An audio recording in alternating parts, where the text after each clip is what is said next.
continuer dans notre thème. Ne craignez point, ayons la foi en Christ.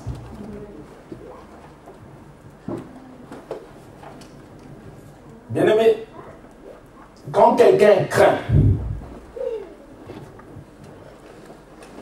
ici nous ne sommes pas en train de parler de cette crainte qui est en bien, mais nous sommes en train de parler d'une crainte de peur.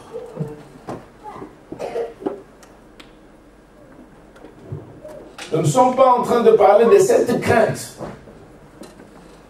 que nous devons avoir pour notre Dieu, mais je suis en train de parler de cette crainte qui fait que ma foi n'avance pas. Nous allons lire la parole de Dieu comme nous avons vu dans le livre de 1 Corinthiens chapitre 10, le verset 6 et le verset 11. Nous avons bien vu que ces choses sont arrivées. Là, je suis au verset 6. Ces choses sont arrivées pour servir d'exemple. Et quand nous arrivons au verset 11, on dit que ces choses leur sont arrivées pour servir d'exemple. Ça veut dire qu'on insiste pour nous faire signaler quelque chose que nous ne devons pas succomber, ni tomber, ni accepter.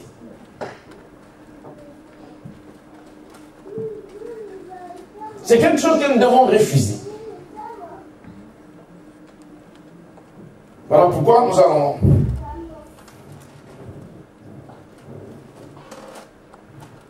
lire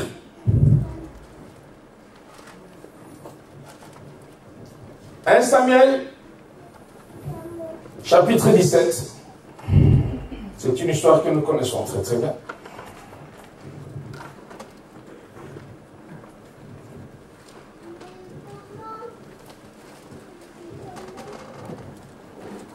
À partir du verset 24. Je vais commencer un peu plus haut, à partir du verset 8, et puis après je vais essayer de sauter, et nous allons essayer un peu de comprendre un peu. 1 Samuel chapitre 17. Nous sommes toujours dans notre thème. Ne craignez point, ayons la foi en Christ. Je lis la parole de Dieu.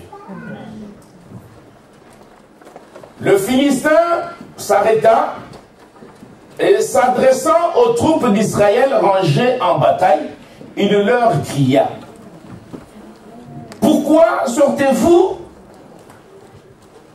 pour ranger en bataille? Ne suis-je pas le Philistin? Et n'êtes-vous pas des esclaves de Saül? Choisissez un homme qui descende contre moi. S'il peut me battre et qu'il me tue, nous vous serons assujettis. Mais si je l'emporte sur lui et que je le tue, vous nous serez assujettis et vous nous servirez. Le Philistin dit encore: je jette en ce jour un défi à l'armée d'Israël. Donnez un homme et nous nous battrons ensemble. Saül et tout Israël entendirent les paroles du Philistin. Ils furent effrayés et saisis d'une grande crainte. 24. À la vue de cet homme, tous ceux d'Israël s'enfuirent devant lui et furent saisis d'une grande crainte.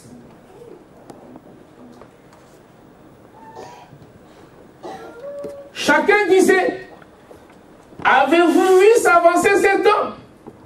C'est pour jeter à Israël un défi qu'il s'est avancé.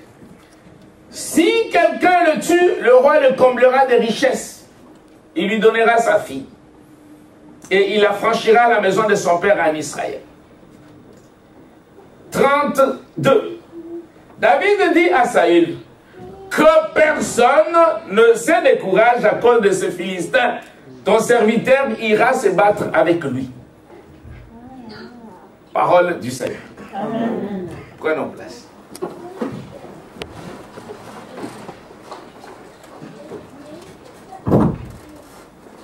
Ne craignez point. Ne craignons point, ayons donc la foi en Christ.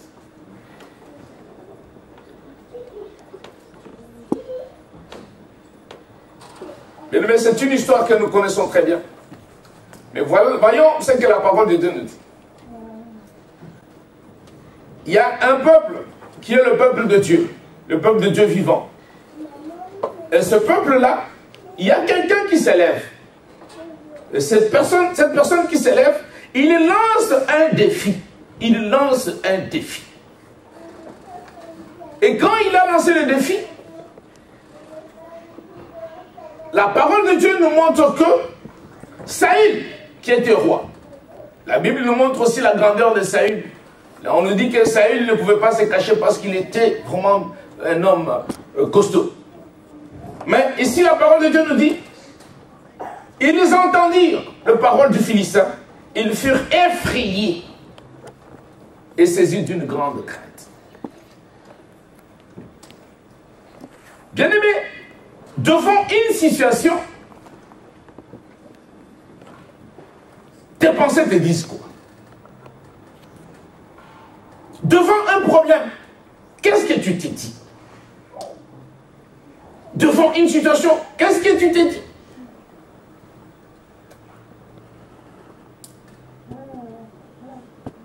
Est-ce que tu es effrayé?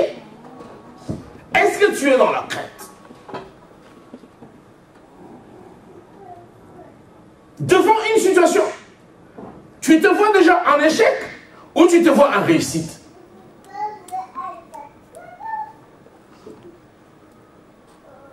Et des fois, devant une situation, même si, quelque part, au fin fond de moi, je sais que je vais réussir, mais au fin fond de moi, je préfère dire à tout le monde que ça ne va pas marcher.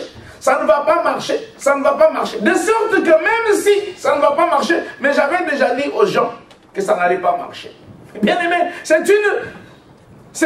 pas, ici ce n'est pas une crainte, mais c'est une frayeur. Quand on est effrayé, bien aimé, quand on est effrayé, on perd le courage. Quand on est effrayé, quand on est découragé. Et nous avons vu que le découragement, bien aimé, c'est une tentation. Et le découragement, bien aimé, c'est une tentation qui fait que non, c'est que tu te décides pour dire que je ne veux rien faire.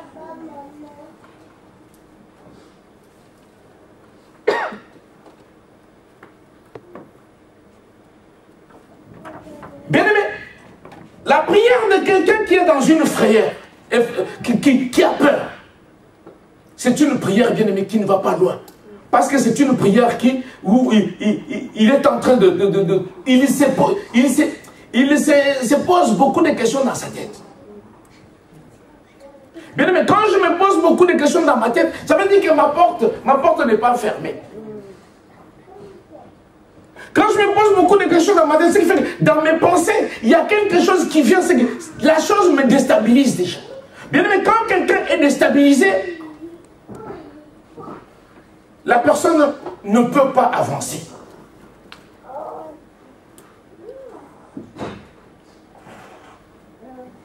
C'était un homme. C'était un homme. Mais il marchait. Il était en train de parler. Il était en train de les insulter. Il les appelait les esclaves. Ça veut dire que non, il les poussait à bout pour qu'ils puissent réagir. Bien aimé, l'ennemi peut te pousser à bout et dans n'importe quelle situation. L'ennemi peut te pousser à bout et te faire même sortir un peu de paroles que tu ne pouvais même pas sortir. Et une fois que tu as sorti ces paroles-là, c'est fini, tu commences à regretter. Et quand tu commences à regretter parce que tu as sorti de paroles, tu commences maintenant à te culpabiliser. Et je vais nous dire que quand une parole est sortie, elle est sortie. Quand une parole est sortie, elle est sortie. Oui, bien aimé, nous parlons du pardon. Mais quand la parole est sortie, elle est sortie. Et quand la parole est sortie, ce jour-là, tu vas dire à quelqu'un, oui, c'est écrit dans la Bible, oui, on peut pardonner, mais ce qu'il m'a fait, mais ce qu'il m'a dit, mais ce que j'ai vu.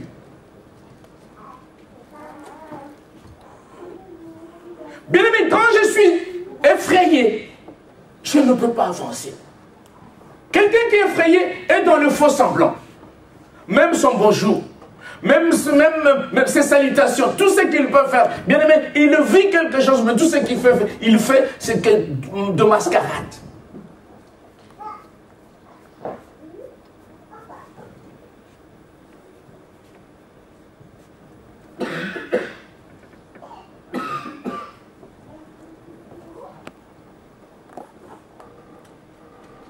La Bible me dit, à la vue de cet homme, tous ceux d'Israël s'enfuient. Mais la Bible nous dit que résiste au diable, il va faire comment? Il va fuir, non? Oui ou non? Amen. Oui ou non? Oui ou non? Oui. Vous êtes d'accord avec moi que c'est un verset biblique? Oui. Hein? Oui. C'est un verset biblique? Oui. Ok. Nous sommes d'accord? Nous sommes d'accord que c'est un verset biblique? Hein? Ok. Quand je dis que c'est un verset biblique, ça veut dire que c'est écrit seulement dans la Bible. Mais dans ma vie, il n'y a rien. C'est ça un verset biblique. Mais la parole qui peut vivre en moi, c'est un verset biblique que je prends et qui vit en moi. Et bien aimé, c'est là où je suis victorieux. David va aller. Nous allons lire l'histoire. Son père, bien aimé, Dieu sait faire des choses. Ils sont arrangés dans le truc, mais qui va tuer? C'est celui qui est à la maison. C'est lui qui est tout petit. C'est lui que personne n'espère. Il n'était pas soldat. Le père va lui dire, tes frères, hein, ça fait longtemps qu'ils sont partis. Va un peu leur donner un peu à manger. Tu vois, j'ai fait ça, tu vas donner comme ça. Mais ça là, tu vas donner au chef de guerre. Hein? Et les autres là, tu vas donner à tes frères. Quand il arrive, son père lui a envoyé. Et il arrive, il se retrouve devant une situation où il commence maintenant, il s'approche pour se dire, mais qu'est-ce qui se passe? On lui explique. Quand on lui explique, il regarde, David a regardé les soldats. Il a regardé les soldats. Mais il a vu que tout le monde avait peur. Bien aimé, combien de fois tu as refusé de te lancer dans une affaire ou dans quelque chose par peur? Je veux me lancer dans quelque chose, mais je vois déjà l'échec. Ça veut dire que tu as déjà assumé l'échec. Un manager, un directeur, un manager, c'est celui qui ose. Voilà pourquoi on parle de management. C'est que quand je manage quelque chose, ce qui fait que j'ose, ça marche, gloire à Dieu. Ça ne marche pas, gloire à Dieu. Mais je ne veux pas parce que ça n'a pas marché, je croise le bras. Non, ça n'a pas marché. Je mise encore. Et un manager ose et il mise un peu partout pour voir où est-ce que ça va marcher. Mais quelqu'un qui fait quelque chose et puis il se dit, ah, je ne sais pas si ça va marcher. Tu n'es pas manager. Tu n'es même pas responsable.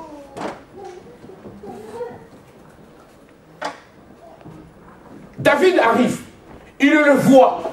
David a vu que tout le monde avait peur. Et quand il a remis des choses à ses frères, nous connaissons l'histoire de réplique de ses frères. Mais il n'a ni écouté ses frères, pourquoi? Parce qu'il avait une vision. Il a pensé à Dieu. Il a vu le Philistin. Il a dit, c'est un circoncis qui insulte le peuple de l'Éternel, qui insulte l'église de Dieu, qui nous parle du mal des enfants de Dieu. Il n'a pas. Combien aujourd'hui nous ne parlons pas du mal des enfants de Dieu? Bien, quand je parle de mal de toi, quand est-ce que je peux te faire du bien? Je ne te ferai pas du bien. Parce que je parle déjà du mal de toi.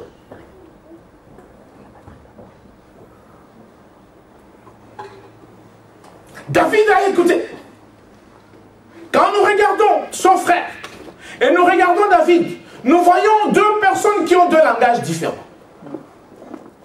Et dans le langage de son frère, il lui traitait de quelqu'un qui était curieux. Mais ce n'était pas la curiosité qu'il voulait. À toi, je te connais. Mais David n'avait ni les oreilles sur son frère, ni ses yeux sur Israël, mais il avait ses yeux, son regard est sur qui? Si quelqu'un, surtout un étudiant qui va me donner la bonne réponse, il a 2 points.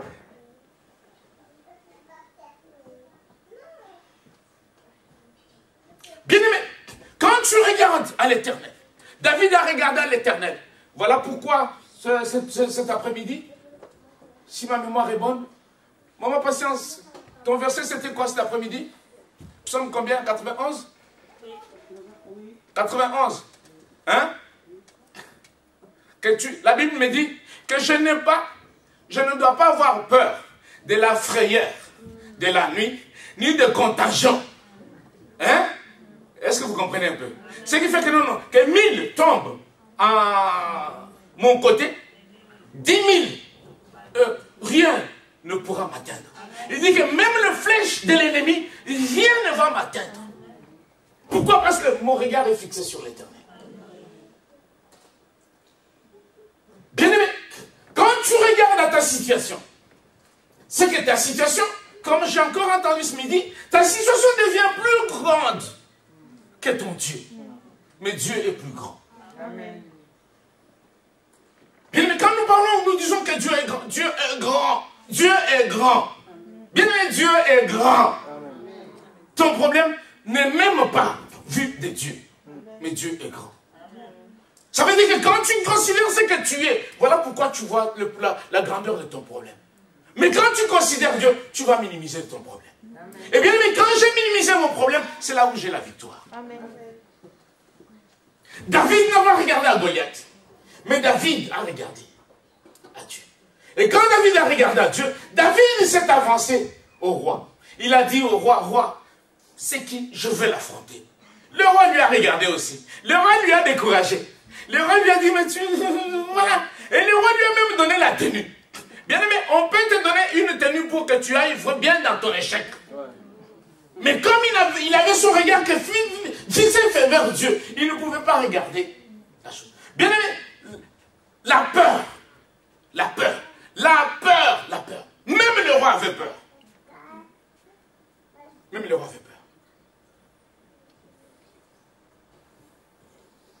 Ce soir, quel est le problème que tu as?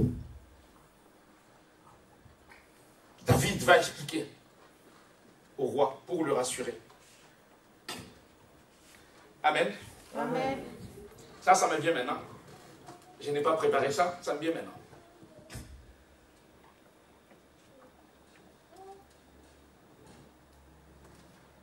Tu as le micro?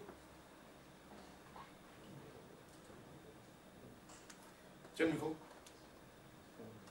Je veux quelqu'un qui peut me faire une bonne lecture avec un micro. Et puis après, nous allons prier. Ça va? 1 Samuel 17. Toujours. J'espère que tu n'as pas... Prenons tous 1 Samuel 17. C'est juste pour appuyer un peu ce que nous avons dit tout à l'heure. Et qu'est-ce que nous avons dit? Nous avons dit que, bien aimé, si devant une situation, ne regarde pas la situation, regarde à Dieu. Bien aimé, quelle est la situation que tu as? Le vrai problème que nous avons est celui-ci. Le vrai problème que nous avons un témoignage. Le vrai problème que nous avons, c'est que nous avons un témoignage. Nous avons un témoignage, nous avons une parole. La parole que je prononce, la parole que je parle, la parole que je dis. Amen. Amen. Amen. C'est bon? Tu as trouvé? Ok. Tu peux nous lire le verset...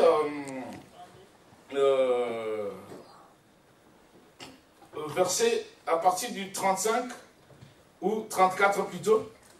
34, tu vas aller lentement jusqu'à 37. Ça nous fait... Voilà. 34 jusqu'à 37. Tu lis lentement. Écoutons. Lisons en même temps avec elle, mais lisons, écoutons. Vas-y, lentement, s'il te plaît. Je lis la parole du Seigneur. Amen. 1 Samuel 17, verset 34. David dit à Saül. David dit à Saül. Ton serviteur faisait paître les brebis de son père. Stop. Est-ce que David était serviteur de Saül? Non. Attention. David était serviteur de Saül? Oui et non. Ça veut dire ici, il était son serviteur parce qu'il était roi. Est-ce que vous comprenez un peu? Mais il n'était pas enrôlé. Ça veut dire que non, si c'était toi ou moi, on n'allait pas dire que ton serviteur. Est-ce que quelqu'un est en train de comprendre? Ça veut dire que non, David a reconnu l'autorité de Saül. Est-ce que quelqu'un est en train de comprendre? C'est que je suis devant quelqu'un, je reconnais l'autorité de quelqu'un. Bien aimé, ce que je vais dire, ça va vous choquer. Je sais, c'est dans nos coutumes que quelque chose nous choque. Je suis le pasteur de l'église. Parce que je suis le pasteur de l'église, Jean-Mille vient. S'il te plaît.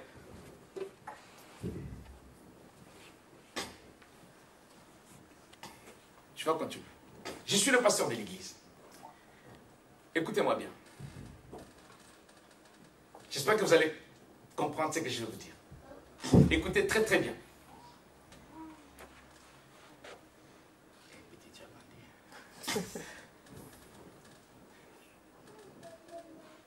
Écoutez bien. Je suis le pasteur de Jean-Émile. Jean-Émile a un problème. Et Jean-Émile qui a un problème, hein? Est-ce que vous comprenez un peu? Jean-Émile refuse, avec le problème qu'il a ou la situation qu'il est en train de traverser, refuse de venir me voir. Je ne sais pas si je me fais comprendre. Il s'est dit, Dieu va faire quoi? Dieu va faire. Ça veut dire quoi? Les étudiants, vous êtes là. Ça veut dire quoi? Ça veut dire que, un, il redoute, il refuse mon autorité. Est-ce que vous comprenez un peu? Mais je suis dans l'église. Avec lui. Je suis son pasteur. Ça veut dire qu'il refuse mon autorité. Mais l'autorité que moi je n'ai pas. L'autorité que Dieu m'a donnée. Mais il veut s'attendre à Dieu. Tout en refusant l'autorité de Dieu. Qu'est-ce qu'il va recevoir? Non. Pourquoi vous dites rien? Jésus est en nous tous. Oui ou non? Il agit en tout le monde. Il n'a pas besoin que... Non. Il a versé le sang pour tout le monde. Hein?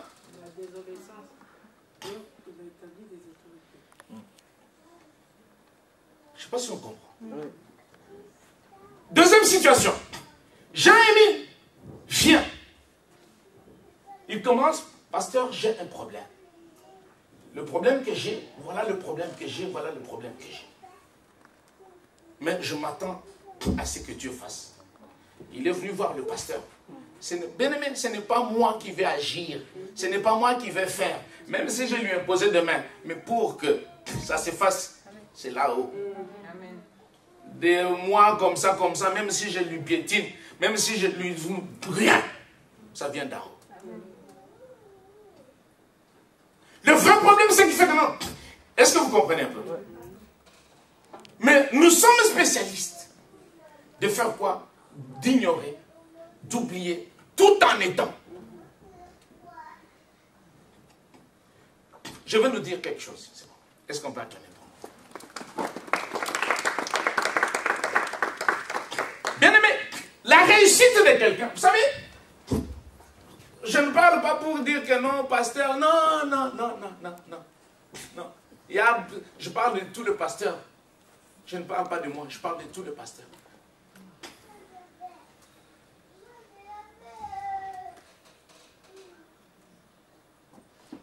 Mais de berger, je parle. Je parle de berger.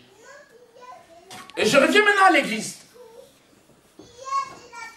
Qu'est-ce qui se passe à l'église? Bien aimé, tu es là, à l'église. Tu as déjà servi un jour. Tu chantes devant. Tu as déjà servi un jour. On t'a déjà dit qu'est-ce que tu peux prier pour la fin. On t'a déjà dit qu'est-ce que tu peux prier pour le début. On t'a déjà dit un jour de prier. Et tu as élevé ta voix pour prier. Bien aimé, contrôle-toi. Ta parole n'est pas n'importe quelle parole. Peut-être toi tu ne le remarques pas. Mais ta parole est efficace, ta parole a une puissance et cela vient de Dieu. Amen. Parce que quand on te dit de faire, c'est que tu es investi quelque part. David arrive devant Goliath. Continue. Et quand un lion ou un ours venait en enlever une du troupeau, oui, Je courais après lui. Oui. Je le frappais. Oui. Et j'arrachais la brebis de sa gueule. Oui. S'il se dressait contre moi, je le saisissais par la gorge. Oui. Je le frappais. Oui. Et je le tuais. Oui. C'est ainsi que ton serviteur a terrassé. Stop. C'est ainsi que qui? Ton serviteur. Ton serviteur. Ça veut dire que devant celui-là, je peux encore. Ça veut dire qu'il lui donne. C'était pas pour David qui disait. David savait ce qu'il disait. Parce que David espérait en qui? Continue. Continue. Et il en sera du Philistin. Oui. Cet incirconcis, Oui. comme de l'un d'eux, car il a insulté l'armée du Dieu vivant. Car il a fait quoi? Insulté l'armée. Voilà qui fait intervenir Dieu. Est-ce que quelqu'un est en train de comprendre? David fait intervenir Dieu. Il ne lui a pas dit que non, quand il a insulté des soldats. Mais il a dit qu'il était son serviteur. Mais car il a insulté qui? Ça veut dire qu'ici, David, qu'est-ce qu'il fait? C'est ce que j'ai dit tout à l'heure. David, ici, il se positionne devant qui? Devant Saül. Mais il sait qu'au-dessus de Saül, il y a. Je ne sais pas si vous comprenez. Ça veut dire qu'il reconnaît l'autorité de qui? De David. De qui? De Saül. Il reconnaît l'autorité de Saül. Voilà pourquoi, même partout où il est parti, il avait, nous allons le voir dans le cours sur l'autorité spirituelle. C'est ça, c'est l'autorité spirituelle. Nous verrons dans le cours d'autorité spirituelle. Nous allons voir que non, David avait l'opportunité. David avait le moyen. David pouvait. Il avait l'occasion, l'opportunité de faire quoi? De tuer Saül. Mais il ne pouvait pas. Et le jour que David a touché la robe, l'habit de Saül, avec quelle intention? Écoutez-moi bien. Avec quelle intention? Avec l'intention de lui montrer que je ne veux pas te faire du mal. Ça veut dire que l'intention était comment? Était bonne. Mais le fait de le toucher était mauvais. Dieu va punir David. Ah! À cause juste de ce fait-là, Dieu va punir David. Bien-aimé, tu sers quel Dieu? Tu connais quel Dieu? Ne prends pas un Dieu comme si... Bien-aimé, non. Dieu a des principes. Bien-aimé, tu sers. Est-ce que tu dis que je sers un Dieu de mystère? Je sers un Dieu de mystère. Pourquoi je ne l'ai pas dit? Dis. Je sers un Dieu de mystère. Mais pourquoi tu ne dis pas? Dis. Je sers un Dieu de mystère. Ça veut dire quoi? Ça veut dire que le Dieu que tu sers, Dieu a des principes. Et bien aimé, il est fidèle à quoi? À ses principes. Nous voulons prier. Nous voyons ici que David, tu peux... Oh, c'est bon, Sophie. Que Dieu te bénisse. Merci. Alléluia. David, la suite, nous la connaissons. Les Philistins étaient bien. Mais comment ils pouvaient prendre que des cailloux et venir avec les lance-pierres? Arriver avec lance-pierre. Qui peut tirer lance-pierre même dans le bois? Et le bois et casser un bois. Mais il n'a pas cassé le bois. Il a cassé quoi? L'armure. C'est ce qui était comment? En fer. Et le Philistin est tombé. Combien? Troisième fois? Deuxième fois? Première fois? Oui. Il est tombé. Et il a avancé. Il a pris et il lui a coupé. Et il a montré. Le peuple s'est enfui. Ils nous ont poursuivis. Parce qu'il a regardé à Dieu. Bien aimé, la situation que tu es en train de traverser, je ne la connais pas. La situation que tu es en train de vivre, je ne la connais pas. Si tu peux peut-être te dire que oui, je la connais. Mais tu as peur de quoi? Tu as peur de quoi? Bien aimé, ne disons pas que quelqu'un peut me faire un homme. Parce que c'est écrit dans la parole de Dieu. Mais l'homme ne peut rien te faire si ton regard est fixé sur Christ. Nous avons entendu ce matin. On nous disait, bien aimé, nous avons même peur d'avoir l'argent. Parce que si tu as l'argent, dans ta famille, les gens vont se dire que tu as l'argent. Et tu te dis que non, on va me tuer. D'accord? Par la sorcellerie. Voilà, tu refuses d'avoir l'argent. Voilà pourquoi il y a des personnes qui ont de l'argent, mais ils ne veulent pas que les gens disent qu'ils ont de l'argent. Je me rappelle, quand je venais d'arriver en Europe, on a enterré un garçon. Ce garçon-là, il est mort. Mais il vivait comme quelqu'un qui n'avait pas l'argent.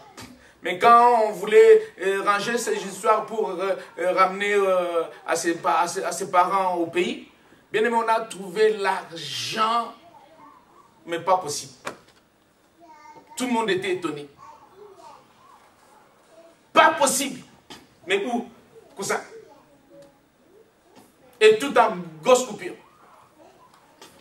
Pourquoi? Parce qu'il avait peur que les gens sachent que je n'ai pas d'argent. La peur de quoi? Il y en a même qui ont la peur de parler. Et ils croient que c'est l'humilité. Non, c'est la peur. Bien aimé, la parole de Dieu me dit que ce n'est pas la timidité que Dieu me donne. Mais si toi maintenant tu prétends dire à tout le monde que tu es timide, quel est l'esprit qui est en toi? C'est qu'il y a des choses que je dois refuser. Il y a des situations que je dois refuser. Voilà pourquoi la parole de Dieu nous dit d'assujettir. Goliath dit quelque chose. Si je veux le tuer, ça veut dire que le but du diable, c'est de te tuer.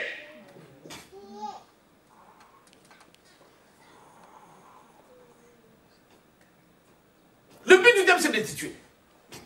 Et quand il dit que quand je te tue, mais attends, comment tu peux tuer quelqu'un et chercher maintenant à assujettir les autres? Ça veut dire à dominer les autres. Voilà pourquoi Jésus dit que non. Il vient pour faire quoi? Pour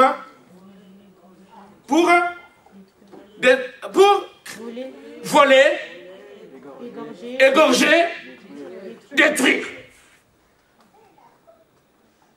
On te vole déjà. On t'égorge et on te détruit. Quand on a déjà égorgé quelqu'un, est-ce qu'on a besoin encore de les détruire? Non. Voilà son but. Et laissez-nous nous dire une vérité. Le diable ne gagne jamais. Il n'évangélise jamais. Il le détruit seulement. Il ne fait pas l'évangélisation. Il le détruit. Il ne cherche même pas des gens dans son camp. Parce que ceux qui sont dans son camp, ils ne sont pas. Ils ne sont pas. Ce n'est pas qu'ils sont morts. Ils ne sont pas. Il est mauvais. Comment il peut chercher à avoir des gens? Cherchez des gens qui sont dans le monde sataniste. Cherchez, vous allez voir. Là-bas, on ne plaisante pas. On ne plaisante pas. Mais c'est entre eux-mêmes. Ils se punissent comme vous n'avez pas d'idée.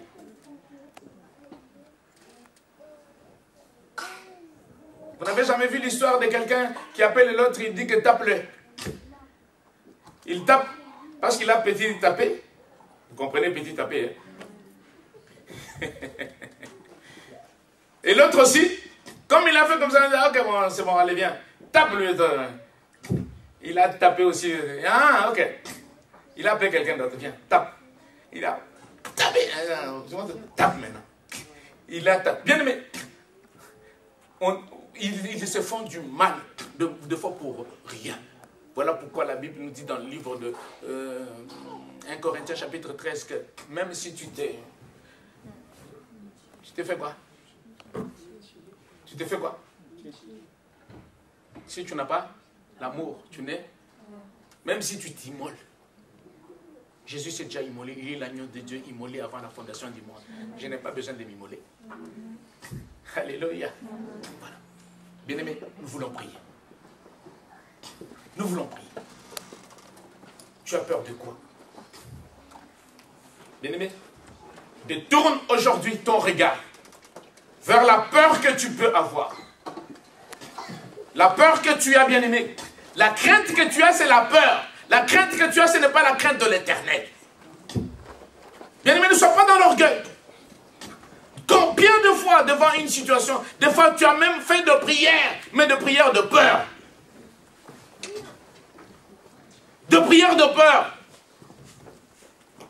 Nous voulons prier.